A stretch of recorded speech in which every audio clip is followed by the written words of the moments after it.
ça va être compliqué d'expliquer et d'analyser un match, euh, enfin de comparer la performance qu'on a vue hier, les performances qu'on a vues hier, que ce soit dans le match du Real Madrid et même dans le match du Napoli, avec ce qu'on a vu ce soir. Je pense qu'on le savait et que ça s'est confirmé. On s'est un petit peu ennuyé dans les deux matchs. Il n'y avait pas beaucoup d'intensité, enfin un peu moins, un peu plus en deuxième mi-temps dans les deux matchs. Mais personnellement, on dirait des matchs de groupe de Ligue des Champions. C'est pas des huitièmes de finale. Voilà, c'est tout à fait logique. Même s'il y a eu il y a eu de bonnes choses, il y a eu des choses qui se sont passées. Surtout en deuxième mi-temps. Mais City, Leipzig, si tu t'endors pas, il y avait rien. À un moment, la possession c'était 80 pour City. Premier mi-temps. C'est quand même assez compliqué. Mais bon, bienvenue et bonsoir. Enfin, bonsoir ou bonjour parce que ça dépend à quel moment vous regardez le débrief. On va débriefer bien sûr la victoire pas la victoire, le match nul de City face à Leipzig. Et est-ce que City peut gagner la Ligue des Champions? C'est la question qu'on a posée avec le PSG. C'est la question qu'on ne pose plus avec le Real Madrid. On n'a pas dit est-ce que le Real Madrid va gagner la Ligue des Champions hier. On a dit est-ce que le Real Madrid c'est le favori pour la Ligue des Champions. Le Real Madrid gagne tout le temps la Ligue des Champions. Donc est-ce que City, pour une fois, chaque saison on dit c'est leur saison, ils vont la gagner. Est-ce qu'ils vont le faire? Eh ben les doutes, ils sont toujours là. Toujours les mêmes doutes et pas des moindres. Donc n'oubliez pas de liker au maximum le débrief. Et on rentre avec les compos que je trouve très intéressantes et même le placement de Mahrez. On va parler un petit peu avec Mahrez qui est titulaire euh, en Champions League. Il a marqué aujourd'hui son 20e but en Champions League. Et on va parler du but.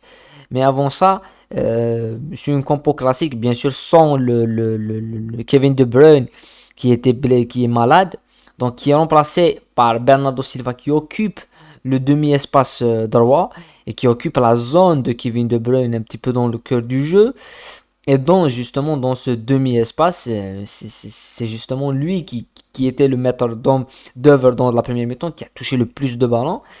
Une défense que je pense très très sérieuse avec Diaz, Akanji et Walker, le retour de Walker.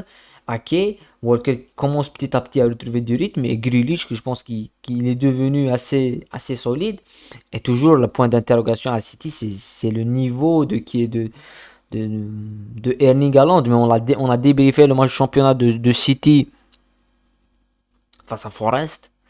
C'est plus une surprise. Il n'y a pas de surprise. Haaland, il y a un problème dans le collectif. Il n'est pas à 100% dans le collectif de City. Il va marquer des buts de la tête, du pied. Mais la machine collective, ce soir, il a une occasion de la rate. Et ce soir, si avec. Je pense que City, qui jouait avec pas avec un avant-centre classique comme à l'Inde et tout, ils jouaient avec un fond neuf et sans avant-centre. Et bien ce soir, ils en auraient mis plus de buts parce que ça aurait beaucoup plus de, d'imprévisibilité. Tu aurais un quatrième milieu de terrain, donc tu aurais des joueurs qui se projetteront encore plus, des Silva, des Rodri, des Gundogan, Grealish, Foden et tout, et tu auras plus de buts. Mais là, il y a un point d'ancrage qui est à Lente, ça ne passe pas, voilà. De l'autre côté, on a vu l'absence d'un Kunku qui était remplaçant, mais bien sûr, le buteur est l'un des meilleurs défenseurs de la Coupe du Monde, Guardiola, et Timo Werner, mais une équipe de Leipzig beaucoup plus défensive hein, que d'habitude. C'est une équipe normalement qui attaque, qui fait des contre-attaques et qui joue la transition rapide. Là, on les a vus certainement en première mi-temps inexistants avec ce 4-5-1 qui à un certain moment il repasse à 5 derrière avec, avec Schlager qui vient s'intercaler entre les deux centraux. On n'a pas vu Forsberg dans ses prises de position et dans cette transition rapide, pas vu Silva du tout, Werner inexistant. Donc juste à l'entrée de Nkunku, on a vu quand même quelque chose, mais sinon Sinon c'était un désert total dans cette équipe de. Ah, mais c'était tout à fait logique. Tu joues City. Sinon, on a vu une nouvelle fois le but de Real avec. C'est le 20e but pour Mahrez. Le 20e but en Champions League. C'est le meilleur buteur en Champions League de l'histoire. Le meilleur buteur algérien en Champions League de l'histoire. Avec 20 buts pour Mahrez. Qui fait.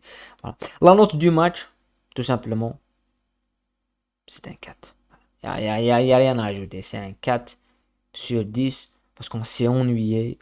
Et même hier dans le débrief du Real Madrid, on a pris du spectacle, c'était exceptionnel. On a dit demain on verra un match à la son nom. Mais dans le positionnement pour Mahrez, il était positionné beaucoup plus dans l'axe, ce qui permet là c'est dans la récupération du but, c'était juste avant le but, qui permet justement à un joueur comme Gundogan et des fois comme Silva ou comme Rodri de prendre cet espace, ce demi-espace et de trouver la dernière touche. Et c'est ça qui a mis la difficulté pour Leipzig, c'est justement le positionnement Mahrez qui était toujours dans cette zone, avec plus dans l'axe, avec ou sans ballon. On l'a rarement vu s'extirper sur un côté, jouer classiquement et coller la ligne. Et ça, c'est un choix assez intelligent de Guardiola. Et ça a porté ses fruits. On a vu le buteur, c'est Mahrez. Et moi, je l'ai parié qu'il va marquer. Parce que déjà, je le sentais bien. On le sent très bien dans ces matchs. On sait qu'il est en forme en Champions League. Et Mahrez, c'est un joueur c'est un mort de faim. Mahrez, tu lui donnes une chance, il a saisi. C'est pas un joueur qui déçoit rarement. Hein.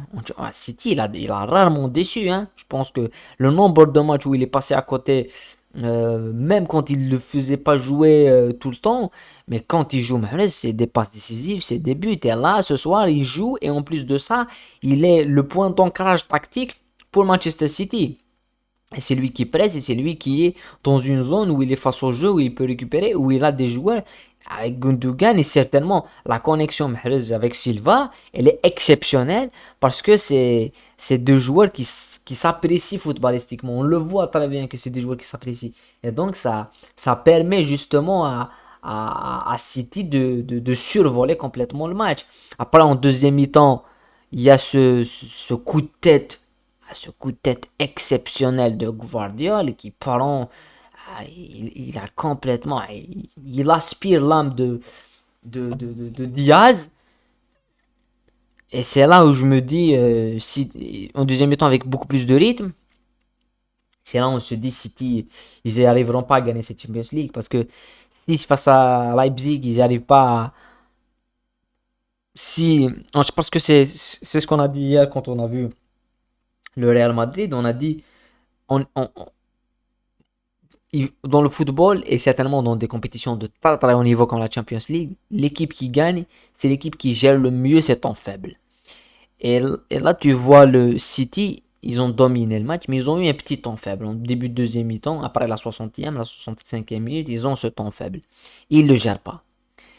Et face à Leipzig. Donc, c'est normalement City ce soir, avec beaucoup moins de rythme, avec pas beaucoup on va dire, d'excellence dans le jeu, ben gagne le match.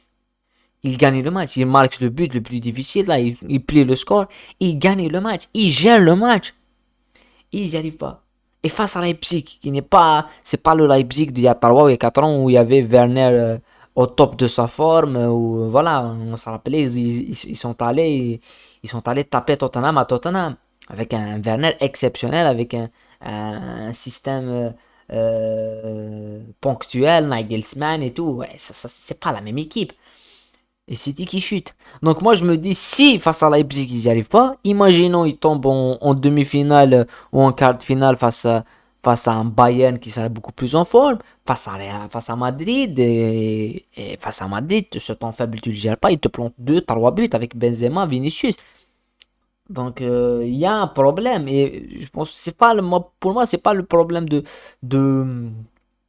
de Bruyne, il était non, non, ça changerait rien. Je pense qu'avec l'effectif qu'a City, l'absence de De Bruyne ce soir, elle est remplacée par Silva. C'est rapport qualité. C'est la qualité, elle est la même. Pas vraiment la même. De Bruyne est beaucoup plus performant et beaucoup plus important aussi, on le sait. Mais Silva, c'est un top joueur.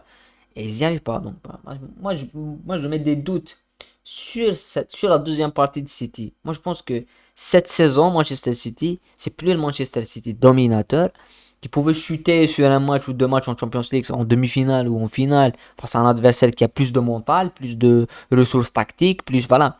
Mais en championnat, il gère les matchs. Et en Champions League, ce genre de match, il les gère. Aucun doute.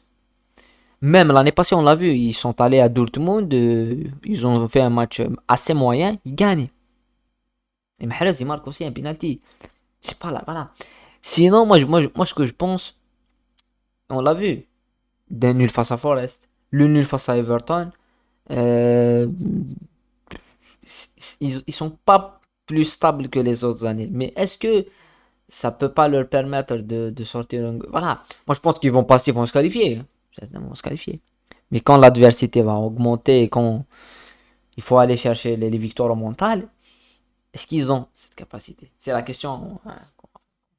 Je pense qu'on va pas beaucoup attendre, mais la réponse, on l'aura plus vite. Même s'il y a quelque chose qui m'a frappé, qui me frappe toujours, je l'ai vu, ça fait très, très longtemps, même quand David Silva, il y avait Silva Agüero, City qui joue avec les couleurs de Manchester United, rouge et noir, ça me surprend toujours. Je comprends pas, je comprends pas. Il y a un milliard de couleurs, ils peuvent jouer en vert, ils peuvent jouer en orange, ou ils jouent en rouge et noir. C'est Manu, quoi. C'est Manchester. Dans l'autre match, il y a un autre match qui était au rendez-vous et un autre match aussi. C'était presque la même chose, même s'il y avait beaucoup plus il y a beaucoup plus de suspense. C'était l'Inter avec un super tifo interiste, avec la victoire des interistes 1-0 grâce à Romelu Lukaku dans un match assez moyen. C'était très très moyen. C'est un match fermé de Champions League avec, je pense, une meilleure deuxième mi-temps comme un match de City. Mais voilà, mais en tout cas, l'Inter par rapport à City, c'est une équipe qui a du mental. Parce que la manière avec laquelle ils ont cherché la victoire, et déjà la manière avec laquelle l'Inter se qualifie dans les groupes avec le Barça et tout, même il y a quelques erreurs d'arbitrage qui peuvent parler, mais bon, ils se sont qualifiés du Bayern et du Barça. Et là, ils sont face à Porto. S'il n'y a pas l'exclusion et voilà le carton rouge qu'on voit pour Porto, euh, avant le but de l'Inter dans les 5 dernières minutes, Porto, ils ont le 0-0. Ils sont beaucoup plus agressifs avec Pepe, une nouvelle fois, Pepe qui fait un match exceptionnel, énorme, énorme Pepe. Et tu as des joueurs, Octavio et tout, qui prennent le rouge, mais qui font un match, ils sont au-dessus de l'Inter. Donc, et bien à la fin, c'est l'Inter qui gagne parce qu'il y a la ressource psychologique et l'âme interiste. C'est ça que n'avait pas City. City, ils ont dominé et à la fin, ils feront 1-1. La, L'Inter, ils se sont fait peut-être plus dominer, mais à la fin, ils gagnent. Donc, dans un tournoi et en Champions League, on mettrait plus un billet sur l'Inter que sur City, même si c'est pas logique. Quand tu vois City, le niveau de City, les joueurs, le Guardiola et tout, City, ils sont armés pour aller gagner la Ligue des Champions. Mais dans un moment où ça peut devenir compliqué, moi je parierais sur l'Inter. Et on l'a vu en Coupe du Monde. C'est pas la meilleure équipe qui gagne. On l'a vu dans le Champions League. L'année passée, le Real Madrid n'était pas une meilleure équipe que Chelsea, que City, que le PSG. Ils ont, ils ont gagné dans les derniers instants avec des jeux des points de bascule, avec des récupérations de très très hautes, avec de la folie. Mais c'est comme ça qu'on gagne les matchs. Les matchs, c'est comme ça qu'on les gagne. On les gagne pas parce qu'on est meilleur ou parce on a 14 meneurs de jeu. C'est ça le problème avec City. Et c'est ça le problème avec City en Champions League. En championnat, ils seront toujours là, ils gagneront toujours. Mais en Champions League, c'est pas le cas. Mais bon, une soirée assez ennuyeuse.